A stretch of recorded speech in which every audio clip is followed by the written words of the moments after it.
Hello, everyone. I'm Dr. Jehan Budak from the University of Washington in Seattle, and welcome to the National HIV Curriculum podcast. This podcast is intended for healthcare professionals who are interested in learning more about the diagnosis, management, and prevention of HIV.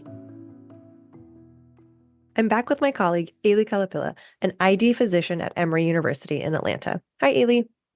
Hi, Jehan. Hi, everyone listening. Excited to be back here and to do this episode. So today we're going to pick up where we left off regarding the evaluation of a person who is new to the clinic and establishing care for HIV management and other primary care needs. Whereas in an earlier episode, we talked about establishing rapport and the questions and history we would take. Since that initial visit and evaluation can be complex and an emotional experience, we have not yet discussed the lab workup we would get. And to clarify, today we are discussing tests we would obtain when someone already has confirmed HIV infection. So, Aley, let me start by asking, what is your general approach to the lab workup at an initial visit? So, I tend to divide those initial labs into three general buckets. We have the HIV specific and basic labs. We have a bucket that consists of co-infection labs, and then finally, healthcare maintenance labs. And before we go into specifics regarding each of those buckets, can you expand a little bit more about those three categories? Sure. So the first category is HIV specific and basic labs, and these include labs that are necessary prior to prescribing antiretroviral therapy. And we are also looking here for any organ dysfunction that could impact your antiretroviral therapy choice. Now, this group of labs also helps stage an individual's HIV infection, which is important to determine if the patient may need prophylactic antibiotics. The second bucket or category of labs are the ones that focus on screening for common co-infections that people with HIV may have or at risk for, and the presence of which could impact the timing of antiretroviral therapy initiation, for example, the choice of ART, and also prophylactic antibiotics, and or alert us to the need for immunization. And last but not the least is the lab evaluation for routine primary care or healthcare maintenance. And of course, this includes evaluation for other non-AIDS defining comorbidities, such as cardiovascular disease, for example, which is relevant for all people with HIV. Okay, so with that kind of general overview, let's get into some of the specifics. And if you could please start off with the HIV specific and basic labs. So right away, I want to emphasize that given the relative safety and tolerability of newer antiretroviral agents, we usually don't wait for results prior to prescribing ART. In fact, the Health and Human Services, or HHS guidelines, emphasize ideally prescribing ART within the same day or within a week of meeting someone with newly diagnosed HIV. Now, with that in mind, the labs that I would want to get for this specific bucket include a comprehensive metabolic panel, or a CMP, which includes a chemistry panel and liver enzymes, because we want to look for any baseline renal dysfunction and also look for any liver abnormalities. And we also want to get a complete blood count, or a CBC, with a differential, because I want to know of any cytopenias, because both the renal dysfunction, liver dysfunction, cytopenias, all of this could have implications on the medications that I might have to prescribe. A common example that we may frequently encounter in practice would be the impact of renal function, for instance, on the ability to prescribe tenofovir-containing regimens. Totally agree. I think that's what I see most frequently. And another scenario we might encounter might be the presence of cytopenias noted on that CBC, which can then clue us into other co-infections the person may have, whether that be a disseminated infection or an AIDS-associated malignancy. That's right. So, in addition to the CBC and the CMP, the other more obvious HIV-specific labs that fall into this category are the CD4 cell count and the HIV RNA, or what we refer to as the HIV viral load. And this is what allows us to stage someone's HIV infection. And I'd like to clarify that the HIV viral load testing that you're referring to pertains to HIV-1 and not HIV-2. And as a quick reminder for the listeners, HIV-2 is a strain of HIV not frequently seen in the US, but primarily seen in individuals from certain parts of the world, especially in West African countries. And testing for HIV-2 viral loads can only be done at certain labs. And so we recommend consulting with an expert if your patient has HIV-2. Agree. And another point I teach about is that it is important to obtain the HIV RNA and not an HIV DNA, in case that's an option that appears on your order set. As we know, HIV is an RNA virus. And so the HIV RNA viral load measures the level of actively replicating virus. Now, this is totally different from the HIV DNA or proviral DNA, which is the inactive form of HIV that has been integrated into the host cell's DNA and is not helpful in this setting. So always remember you want an HIV RNA viral load. Totally agree. Anything else in this HIV pertinent lab bucket? Yes. So part of the baseline testing recommendations for all people with HIV is an HIV drug resistance genotype. So let me talk a little bit about the genotype. The HIV genotype test that we order analyzes the genetic material, specifically that viral RNA that you were talking about, Aley, of the virus in a person's body and is used to identify mutations in the HIV that are associated with drug resistance. The results are compared with known sequences of HIV to check for mutations in genes, such as genes for the reverse transcriptase enzyme or for protease enzymes. And as we know, mutations in these genes can then cause the virus to become resistant to specific drugs, which can then affect the ability to achieve viral suppression. Now, Jehan, you mentioned the reverse transcriptase and protease enzymes, but you didn't yet mention checking for integrase resistance mutations. And as we both know, the HHS ART guidelines recommend the first line ART regimens for patients who are treatment naive contain an integrase strand inhibitor or INSTI class of drugs. An example would be the combination of bictegravir with tenofovir and emtricitabine. Yet, the guidelines don't really recommend baseline integrase resistance testing as part of the genotype for people with HIV who are treatment naive. Why is that? The guidelines recommend standard drug resistance testing for mutations in the RT or reverse transcriptase enzyme and protease genes. And the main reason for the limited use of integrase resistance testing at baseline is that the background prevalence of integrase mutations in treatment naive individuals is very low. So most people starting on INSTIs should respond well, since the mutations that confer resistance to this class, we hope, are rare in untreated individuals. That is exactly right. So, this is the reason why HHS guidelines don't recommend routine baseline integrase resistance testing for treatment naive individuals unless there is a specific concern for INSTI resistance or other complicating factors. So, examples of such complicating factors could be a patient newly diagnosed with HIV who previously received long acting injectable cabotegravir for HIV prevention, or a person who has received an INSTI as part of an HIV post exposure prophylaxis or PEP regimen, or if you're concerned that your patient may have acquired a drug resistant strain of HIV. Okay, so let's move on from the genotype. How about the HLA B5701? Yes, so that used to be important when we had abacavir as part of our first line ART regimens, but the HLA-B57 test is really far less relevant now, and it's not something that we typically order, mostly because abacavir containing regimens are no longer considered first line treatment for use in ART naive individuals. Now, if a provider is for whatever reason considering starting a regimen containing abacavir, then you must absolutely check the HLA-B57 prior to prescribing that abacavir containing regimen. And that is so that we can avoid an abacavir-associated hypersensitivity, which is a potentially life-threatening allergic reaction to abacavir, characterized by an immune-mediated response.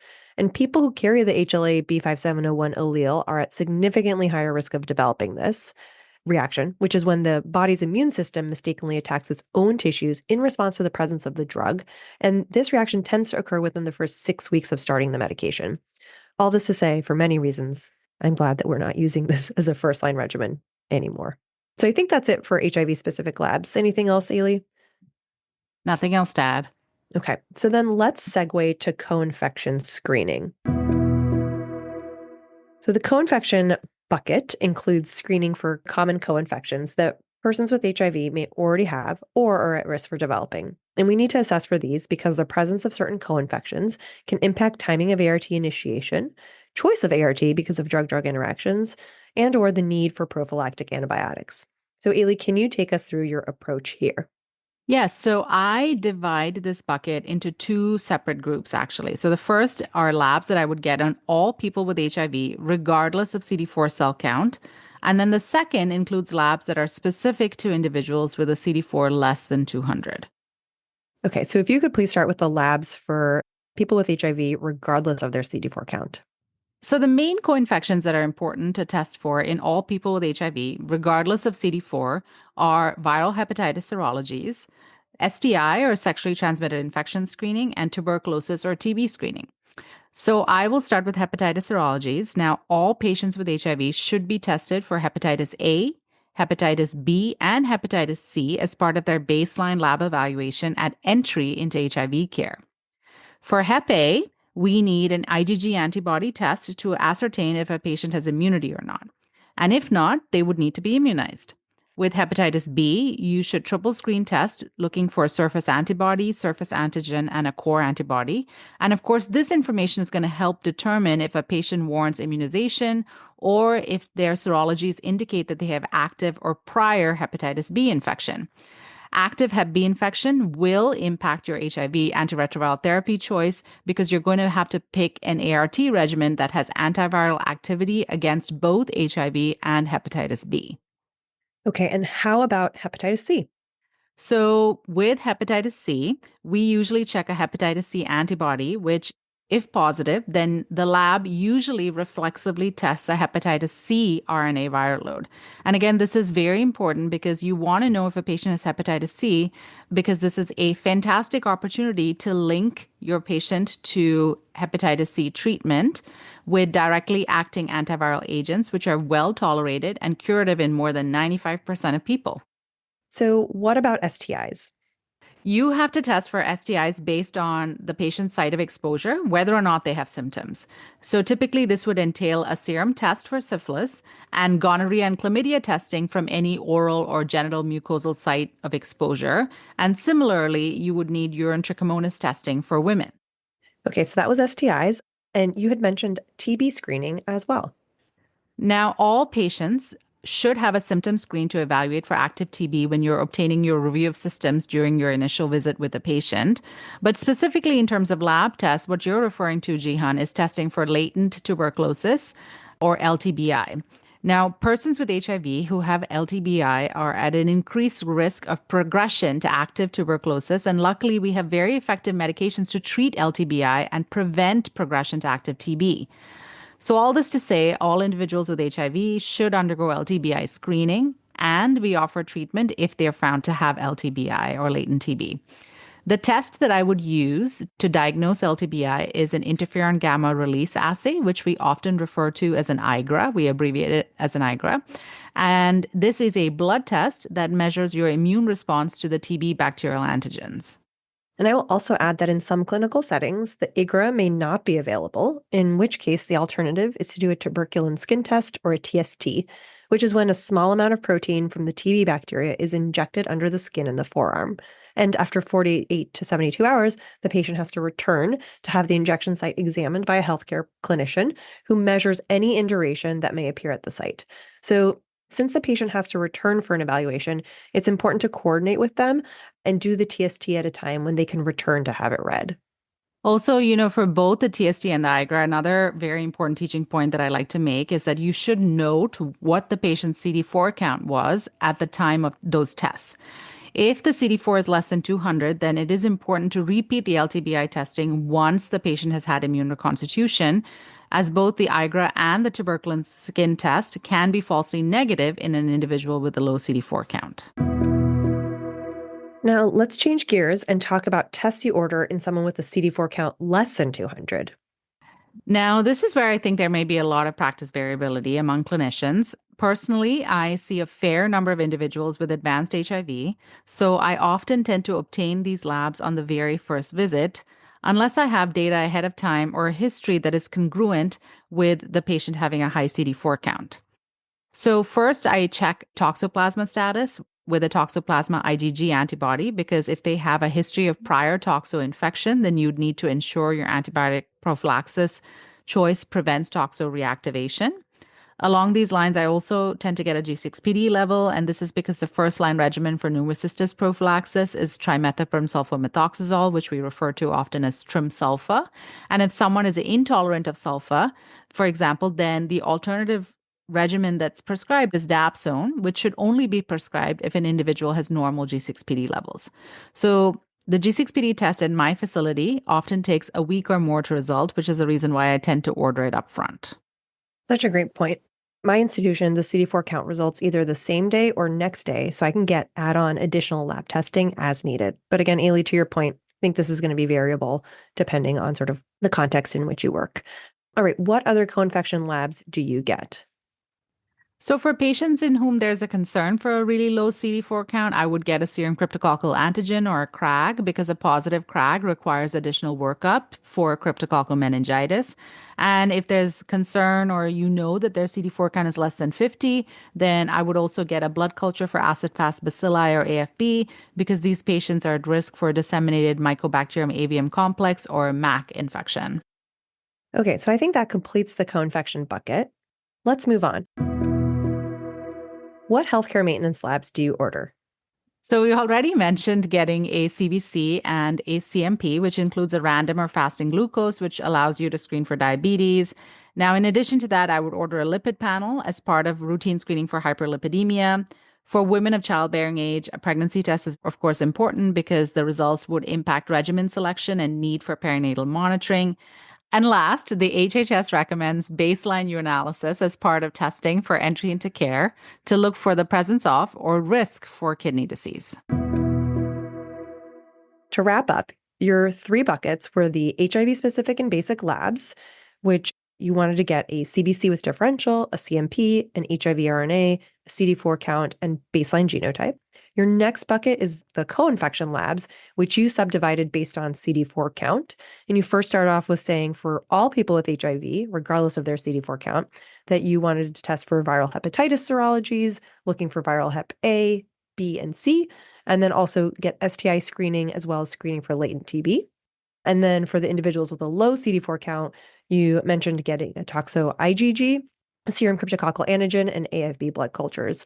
And last but not least is the healthcare maintenance bucket, where you screened for diabetes, hyperlipidemia, pregnancy, and renal disease. So I think that's it. Thank you, Aley, for today. Thanks, Jehan. See you next time. Transcripts and references for this podcast can be found on our website, the National HIV Curriculum at www.hiv.uw.edu. The production of this National HIV Curriculum podcast was supported by Grant U10HA32104 from the Health Resources and Services Administration of the U.S. Department of Health and Human Services. Its contents are solely the responsibility of the University of Washington IDEA program and do not necessarily represent the official views of HRSA or HHS.